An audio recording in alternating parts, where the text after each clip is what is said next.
দ্বিতীয় ধাপে উপজেলা নির্বাচনে প্রতীক বরাদ্দের পর আনুষ্ঠানিকভাবে প্রচারণায় নেমেছেন প্রার্থীরা। সকালে খুলনা জেলা ও আঞ্চলিক নির্বাচন কর্মকর্তার কার্যালয়ে রিটার্নিং কর্মকর্তা প্রার্থীদের মাঝে প্রতীক বরাদ্দ দেন।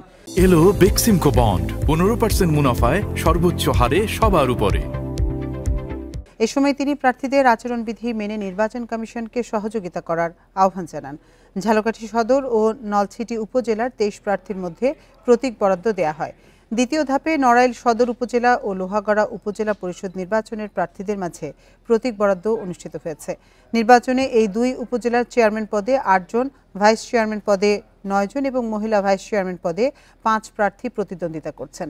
প্রতীক বরাদ্দ দেয়া হয় গোপালগঞ্জের কাশিয়ানী ও মুকসুদপুর উপজেলায়।